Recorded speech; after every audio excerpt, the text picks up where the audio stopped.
Good morning, everyone. Welcome to Spa Sisters podcast with Julie Wren and Carly Chamberlain. Thanks for joining us today for our third episode.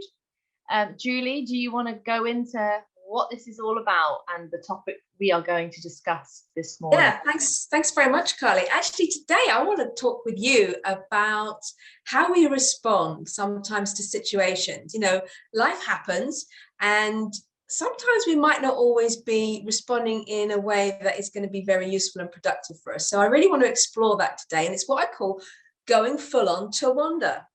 Yes, and if those of you haven't heard this expression before, the Tawanda, what's it called? Expression, reaction. Yeah, so that was from one of my favorite films. I think it's also one of your favorite films, Carly. It's from I love it.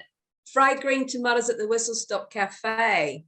Yes, it is a fantastic film. I love this film. Yeah, I mean, for me, what really resonates is, you know, there's this woman in the character of Kathy Bates who's looking for her purpose in life, and she meets somebody and she hears an amazing story about two young women growing up together, and you know, how she becomes inspired with that, and you know, using the word Tawanda to lead the cry, as it were. Absolutely, yeah. And Kathy Bates, if I remember, she is kind of a frustrated housewife. She's lacking power in her life. She's lacking purpose in her life. And she visits this lady at this old people's home who completely inspires her with her old stories, and it really shines a light on Kathy Bates's character's life and gives her a flair. But it comes in a funny way, because first she has to vent out her anger and frustration by doing several crazy reactive things, such as reversing into someone's car in the parking lot. Is that what she does? Absolutely. Absolutely. I mean, these two young ladies try to beat her to a car parking space, and basically she decides to push the car out of the way. And her parting comment is, "Let's face it, girls, I've got better insurance." Now, while I don't advocate any kind of violence at all, I do recognize and appreciate those moments when we all get frustrated. And like you said, you know, we have a difference between how do we react to something and, you know, how do we respond to something. So, Carly, could you explain a little bit there what you were talking about earlier about this difference between react and respond? Yes. I used my daughter as an example, any sort of 5-year-old child, really, that I'm sure a lot of people can relate to. So when you want something and then you don't get what you want, if you look at how a child reacts, it's normally that old saying, throwing your toys out the cot, having a meltdown, you know, having a strop, crying, all very valid emotions, especially for children, because they're in a process of growth and development and learning how to regulate emotions. But if we look at those patterns from childhood and as you develop, how much of that do we bring into our adult life? You know, we still have these long-term habits that we formed way back when we were young, and they still rear their heads. You know, you could be the most professional corporate, you know, top dog in your industry, and I'm convinced that everyone still will have a moment of throwing toys out the cot, whether it's behind closed doors or in a conference room. I think it happens, and I think we kind of need to also accept that because we're human, you know, these things can really take over, and we remember that we're acting again like we were when we were 5 years old. So that is still impacting our life. And is it productive, you know, for our relationships, for our work, for our social life? And that's what we wanted to explore today, I think, you know, how the difference between our very habitual reactions, the human mechanics, and the sort of transformational part of that is how we can sort of overcome it, go through it, and instead of react, perhaps respond, compose, but still validate those emotions, still go back to those emotions and question those emotions when we've stopped in the heat of the moment, stop reversing our car into someone else's car in a car park, as Kathy Bates's character did. Yeah. Or as I used to do, I used to take things out on cardboard boxes. Wow. That used to be my one go-to if you really wanted to get some frustrations out. Kick a cardboard box around. But I did have to give up the abuse of cardboard boxes when I jumped on one, it got its own back on me because it took my feet away from me and I ended up flat on my back on the kitchen floor. So I have progressed from, or let's say like diverted my attentions and tried to look for more appropriate responses when I'm having a bad day. Oh, honestly, Julie, I completely relate to you. Honestly, I don't know one person that hasn't had those moments in their life. Do we need those moments in a way? If there's a backlog of frustration that we're sort of brewing, I remember you said you want to share that lovely analogy of was it the monk analogy, the story? Yeah. That was fantastic. I think this is probably what sparked my thoughts on this was that recently I heard a story about, I think it's a fable, about two monks that were going on a very long pilgrimage and journey. And these are monks that basically were not really allowed to have physical contact with other people outside of obviously their community. And as they were going along, they encountered a woman who needed help. And one of the monks actually saw her distress, picked her up and got her over this obstacle that they'd come along. He put her down and they carried on their journey in silence for a while. And then many hours later, the other monk turned around to me and said, "But why did you pick her up? You know we're not supposed to." And the other monk just turned and looked at him and said, "Wow, I put her down several hours ago and you've been carrying her all this way." Oh, I love it. That is such a powerful message. Yeah. Oh. Not that monks use the word wow, but I just added that in for effect. Oh, they might. You never know.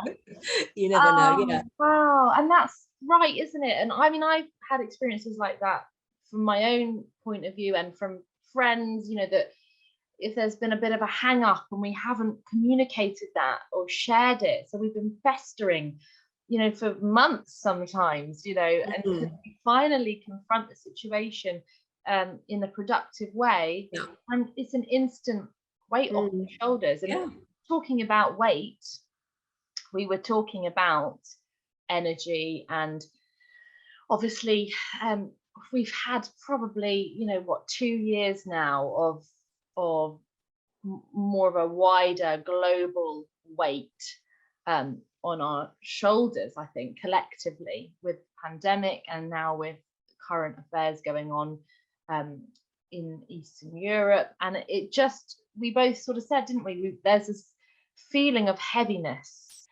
on a global scale, but also in personal life, when things happen in your life, when you experience grief and bereavement, things don't go smoothly, but we were saying that is life, that is life, that happens. And how do we navigate through a personal weight or heaviness that we're feeling, through to a community level, through to in your workplace, through to this global weight that I know a lot of people are feeling right now?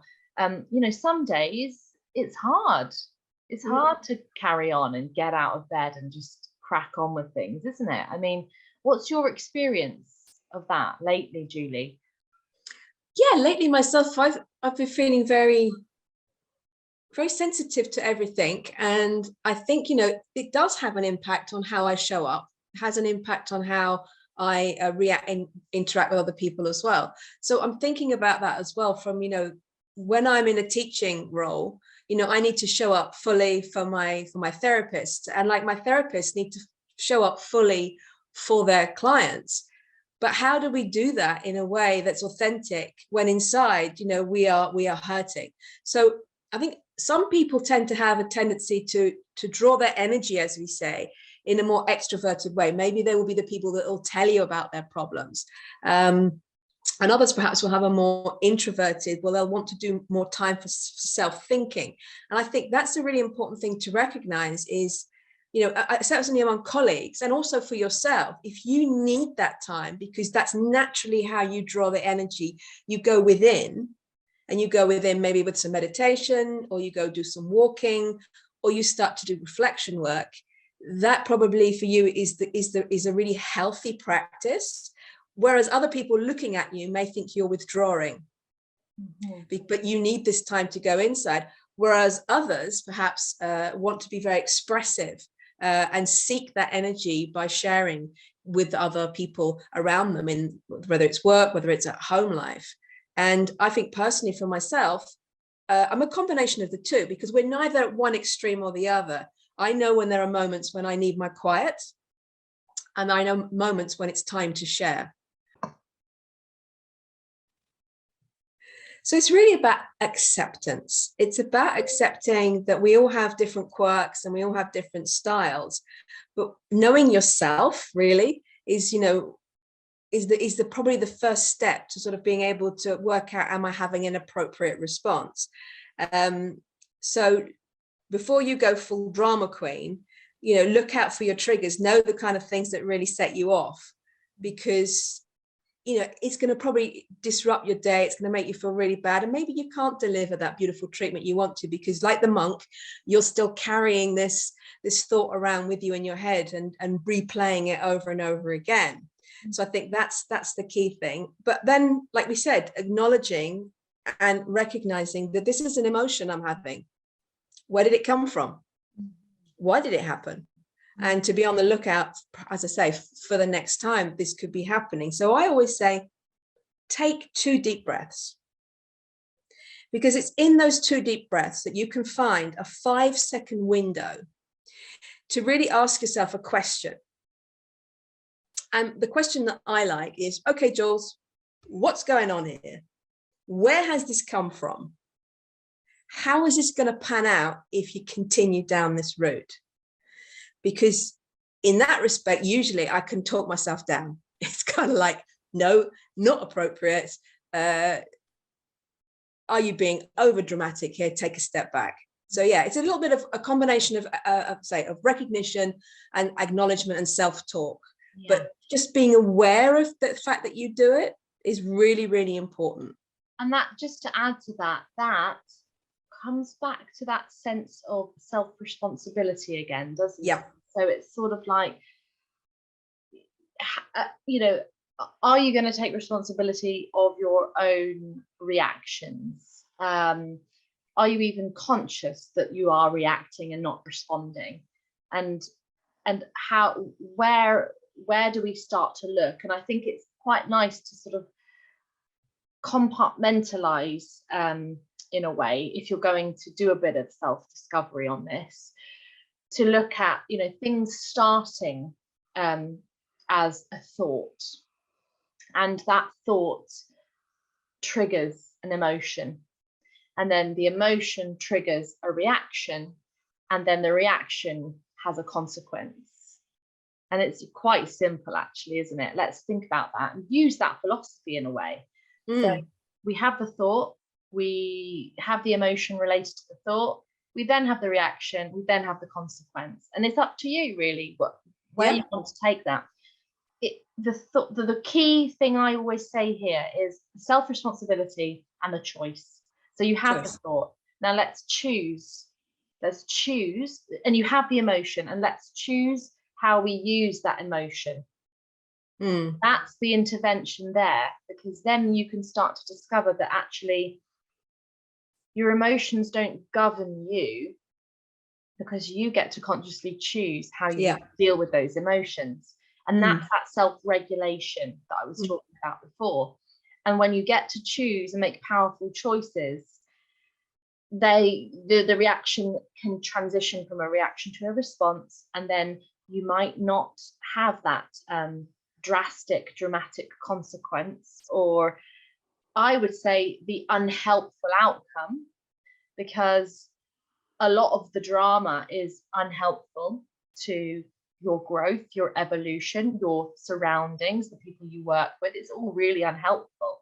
How can we create helpful responses to, ultimately my goal is to keep things in harmony. Yeah. You know, I think we get lost. I do think people get lost in this cycle in their mind. And actually, when you really delve deep, a lot of people just want harmony and ease in their life. It could be so far out of reach. The only thing they know is dis-ease and disharmony and a sense of suffering. But that's been accepted. The suffering has been accepted as normal. And I think that's a big one, because I'm a big advocate of trying to highlight that suffering is a human experience, but we still have a choice. We still have the power to transform our suffering into productive, healthy, evolved processes of how we act in life. Which is all very deep. No, but I think it's very true. I think, you know, if we can build more moments into our day, and even as a spa manager or a spa director, and I take it my own example as a spa educator, I like to build in what I call mindful moments, and just have I call a campfire session. Just let's sit down and have a chat and see how everybody's feeling, because that could just be the opportunity when somebody might want to let you know that they're struggling and they're not finding things easy, and their reactions have been as a result of that. You know, if you look back on a day at work or a week at work, and somebody has been behaving a little bit unusually, and you know, there's been no time to explore what's going on for that person. You know, checking in. Just a scenario then. So in those campfire moments, I've just sort of thought to myself, sometimes campfire moments in any given situation aren't received well by people.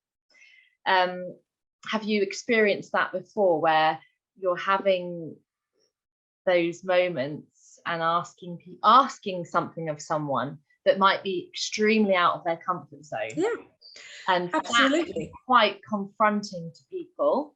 Because they're busy, they're rushed, they've got no time for this, they don't know what you're talking about, you know, and that's fine. How do we give those people the space? I suppose it is about space, isn't it, and trust. One would hope that, you know, you're building a great team, you know, and that team has a respect for each other, and that includes a respect for silence. So if that person at that point around the campfire doesn't need to say anything, they just need to feel included. They need to feel part of something, so that when they feel perhaps it's right, maybe they'll approach privately or a colleague or a manager. But it's that unity, that collaboration, that complementarity that's so important, I think, in a team, to have all those characters and to make it a safe space for them. Great.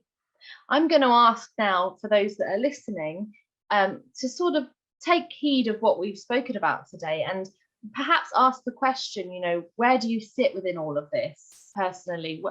Not to put you in a box at all, but just to see where you resonate and how you can identify with this. Are you the more sort of outgoing, let's crack on with things, you know, sort of personality, or are you one of the ones that, you know, likes to go in and discover, or is this totally alien language to you? And where are you sitting in all of this? And we'd love to hear from you and get some feedback from these sessions that we're talking about, because we want to be able to move forward with powerful content that can actually help develop you in your workplace, in your mindset, and ultimately that will ripple effect into your life.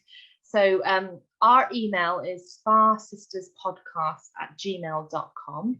You can also contact us on @SparSistersPodcast on Instagram, Facebook, or both of us are also on Instagram and Facebook. And so please reach out to us. Let us know if you've had some Tawanda experiences in your life. Have you got so enraged that you just want to reverse your car into someone else's car like Tawanda did? We're not advocating this at all. But we all have those moments. Have you wanted to stamp on a cardboard box and then you've stubbed your toe in the process? You know, for me, it's the washing machine, loading the washing machine, and every time I load it, the puppy steals a sock from me, and I'm thinking, I'm getting nowhere here. I can't even fill a washing machine up with clothes without half the clothes disappearing. So please get in touch with us, and we would love to hear from you.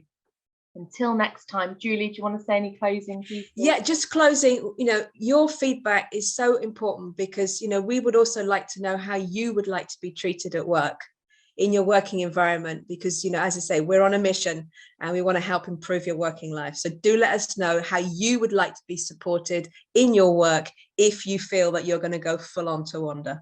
Thanks, Carly. Bye. Bye.